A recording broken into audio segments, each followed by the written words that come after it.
बोलकर, लिखकर या संकेतों से किसी व्यक्ति की प्रतिष्ठा को नुकसान पहुंचाना, किसी के खिलाफ झूठा दुष्प्रचार करके उसकी छवि को खराब करना मानहानि कहलाता है। आईपीसी के सेक्शन 499 और सेक्शन 500 में मानहानि के कानूनों का उल्लेख है।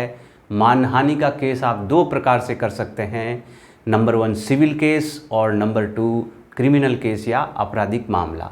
तो सिविल केस में आपकी मानहानि के एवज में आपको कितनी आर्थिक नुकसान हुआ है, आपको मानसिक प्रताड़ना जो झेलनी पड़ी है, उसके लिए कंपनसेशन या फिर यूँ कहें आपकी क्षतिपूर्ति या हर्जाने का प्रावधान है।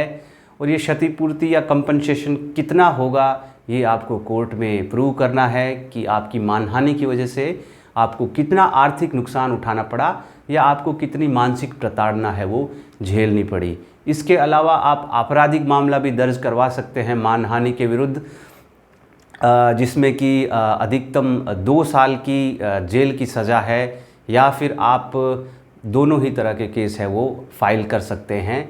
मानहानि के बारे में कई बार ये सवाल भी उठता है कि क्या मानहानि केस यानी कि सेक्शन 499 और 500 है वो भारतीय संविधान के आर्टिकल 19 का वायलेशन करता है।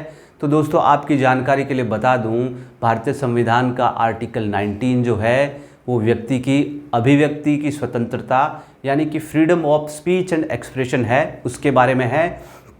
तो बिल्कुल नहीं, आर्टिकल 19 का वायलेशन नहीं होता है। आपको अभिव्यक्ति की स्वतंत्रता है, इसका ये मतलब नहीं है कि आप किसी के खिलाफ झूठा दुष्प्रचार करके उसकी प्रतिष्ठा को, उसकी रेपुटेशन को नुकसान पहुंचाएंगे। मानहानि एक नॉन कॉग्निजेबल ऑफेंस है, यानी कि पुलिस इसमें स्वतः संज्ञान नहीं लेती है और बिना वारंट के इसमें अरेस्ट नहीं किया जा सकता। नमस्कार दोस्तों, मेरा नाम है अनिल और आप देख रहे हैं हमारा स्पेशल प्रोग्राम न्यूज़ का पोस्टमार्टम। मानहानि अभी इसलिए चर्चा में है क्योंकि हाल ही में सूरत की एक ट्रायल कोर्ट ने कांग्रेस के नेता राहुल गांधी को मानहानि के एक मामले में दोषी ठहराते हुए उनको 2 साल की सज़ा सुनाई।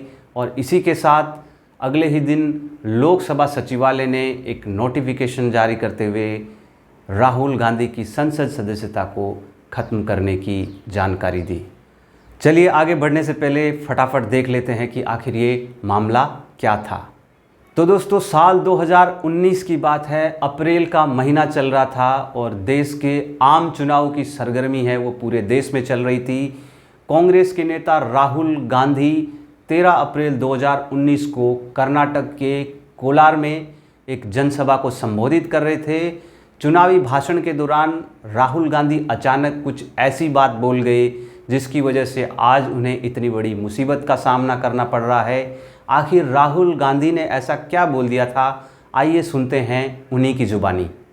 10,000 करोड़ रुपए आपकी जेब से निकालकर उसकी जेब में ಸುಮಾರು 8,000 ಕೋಟಿ ರೂಪಾಯಿಗಳನ್ನ 15,000 ಕೋಟಿ ರೂಪಾಯಿಗಳನ್ನ ನಿಮ್ಮ ಜೇಬಿನಿಂದ ಹಣ ತೆಗೆದುಕೊಂಡು ಹೋಗಿ ದೇಶ ಬಿಟ್ಟು ಪರಾರಿಯಾಗಿದ್ದಾರೆ। मेहुल चोक्सी ಅವರು ಕೋಟ್ಯಾಂತರ ರೂಪಾಯಿ ಹಣವನ್ನ ಈ ದೇಶದಿಂದ ತೆಗೆದುಕೊಂಡು ಹೋಗಿದ್ದಾರೆ। ललित मोदी ಅವರು ದೇಶದ ಹಣವನ್ನ ತೆಗೆದುಕೊಂಡು ಪರಾರಿಯಾಗಿದ್ದಾರೆ। अच्छा, एक छोटा सा सवाल, इन सब के नाम, इन सब चोरों के नाम मोदी मोदी मोदी कैसे हैं? ನಿಮ್ಮ ಮುಂದೆ ಒಂದು ನನ್ನ ಸಣ್ಣ ಪ್ರಶ್ನೆ, ಈ ಎಲ್ಲ ಕಳ್ಳರ ಹೆಸರು ಕೂಡ ಮೋದಿ ಮೋದಿ ಮೋದಿ ಅಂತ ಯಾಕೆ ಬರ್ತಾ ಇದೆ? नीरव मोदी, ललित मोदी, नरेंद्र मोदी, और अभी थोड़ा ढूंढेंगे तो और बहुत सारे मोदी निकलेंगे। ನೀರವ್ ಮೋದಿ ಅವರು, ಲಲಿತ್ ಮೋದಿ ಅವರು, ನರೇಂದ್ರ ಮೋದಿ ಅವರು, ಹೀಗೆ ಕಳ್ಳತನ ಮಾಡಿರುವಂತ ಎಲ್ಲ ಹೆಸರು ಕೂಡ ಯಾಕೆ ಮೋದಿ ಅಂತ दोस्तों इस भाषण की वजह से बीजेपी के अंदर बहुत ज़बरदस्त गुस्सा देखने को मिलता है।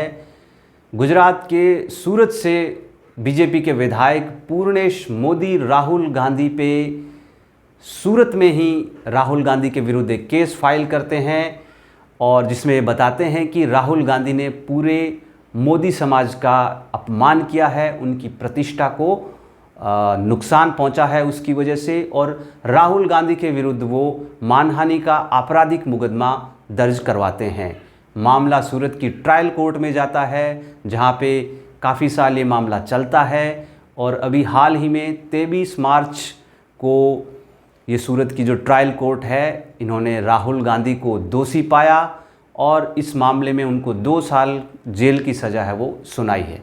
और इसके अगले ही दिन राहुल गांधी की संसद सदस्यता भी चली जाती है। लोकसभा के जो सचिवालय है वहाँ से एक नोटिफिकेशन जारी होता है जिसमें ये सूचना दी जाती है कि राहुल गांधी है वो आज से संसद सदस्य नहीं रहे और वायनाड सीट जहाँ से वो चुन के आते हैं उसको खाली घोषित कर दिया जाता है।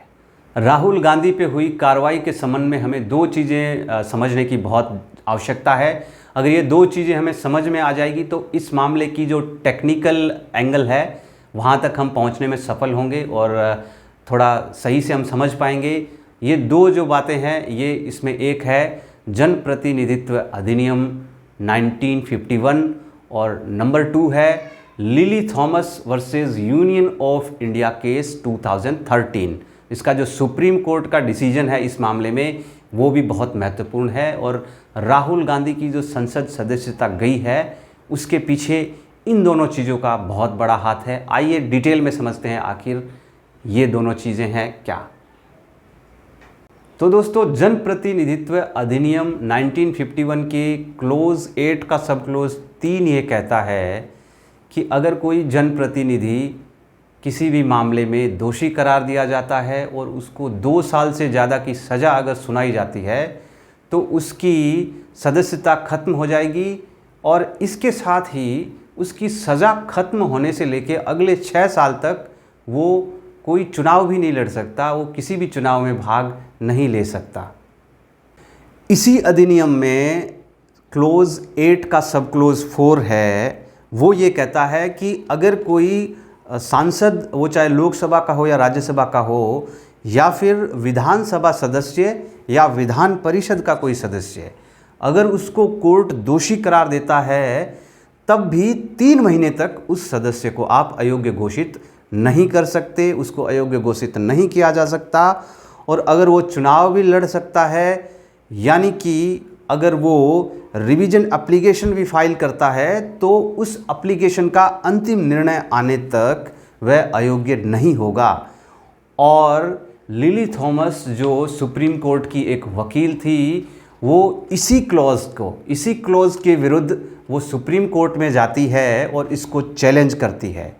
राजनीति के अपराधीकरण के विषय में इस केस को माइलस्टोन माना जाता है। सुप्रीम कोर्ट ने 10 जुलाई 2013 को अपना निर्णय में कहा कि सेक्शन 8 का जो क्लोज 4 है यानी कि क्लोज 8 का सब क्लोज 4 जो है उसका ये प्रावधान संविधान के आर्टिकल 102 और आर्टिकल 191 को उल्लंघन करता है। भारतीय संविधान का आर्टिकल 102 क्लॉज 1 सब क्लोज ई ये कहता है कि अगर कोई भी व्यक्ति संसद द्वारा बनाए गए किसी कानून के अंतर्गत अयोग्य घोषित हो जाता है तो उसकी संसद सदस्यता खत्म हो जाएगी।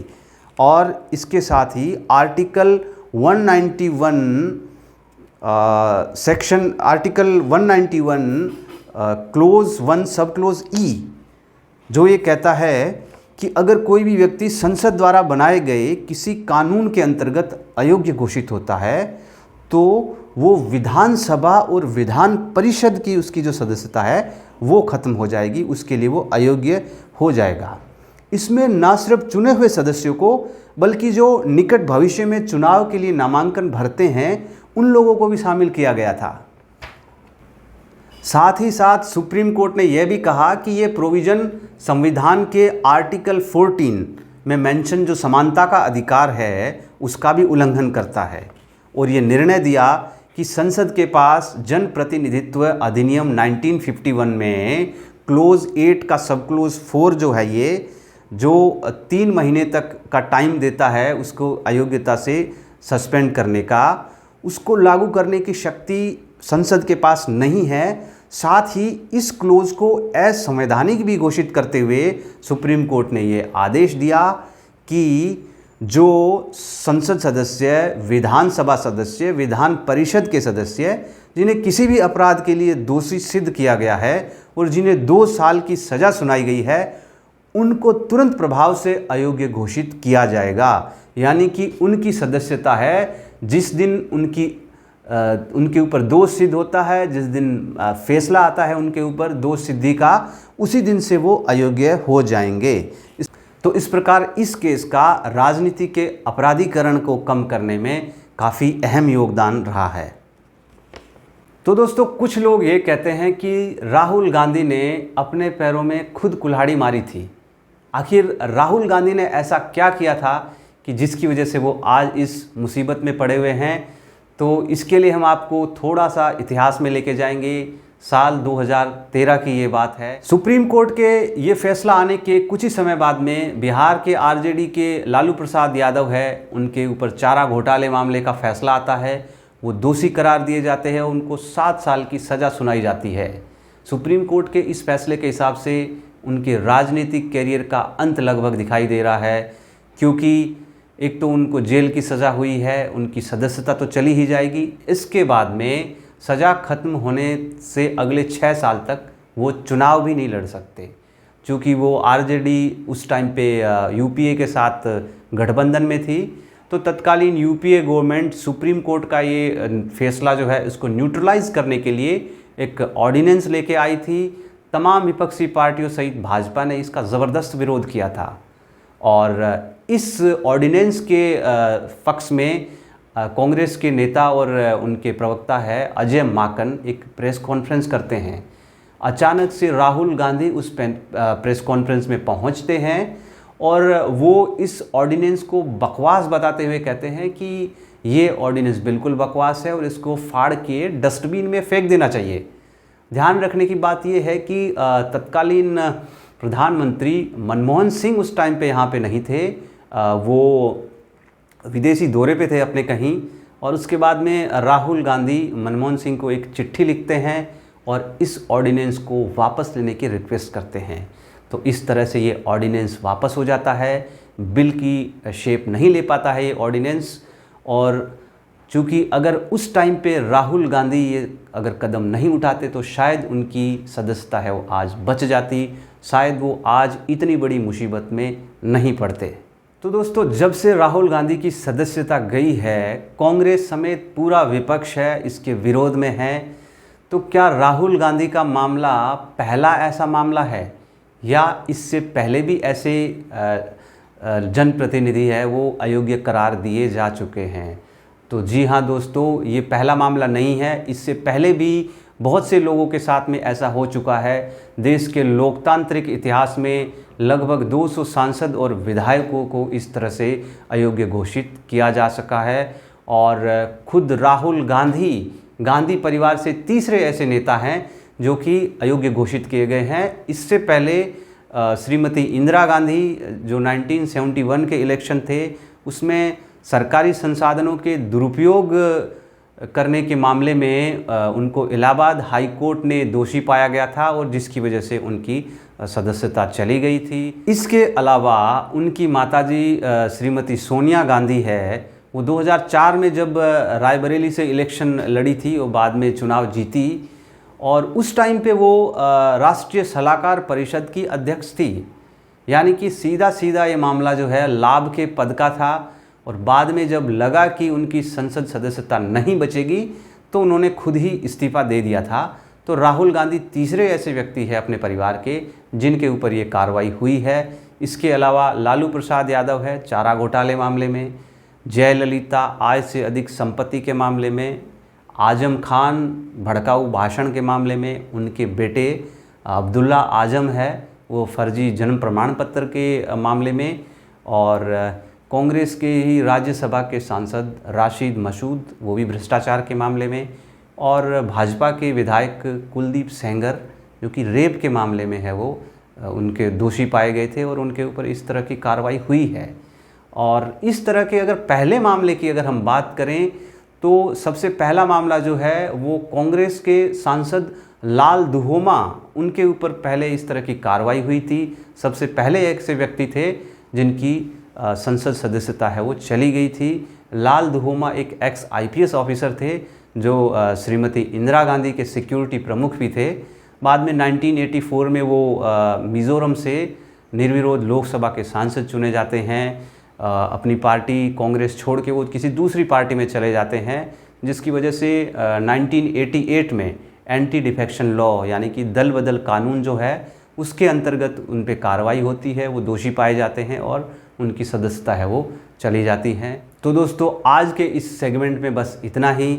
हमारा आज का ये एपिसोड न्यूज़ का पोस्टमार्टम आपको कैसा लगा कमेंट करके ज़रूर बताइएगा। अगर आपको पसंद आया है तो इसको लाइक कीजिए, और अगर आप चाहते हैं कि आगे हम ऐसे ही खबरों का पोस्टमार्टम करते रहें, न्यूज़ की पोस्टमार्टम करें, तो आप हमारे चैनल को सब्सक्राइब ज़रूर कीजिए।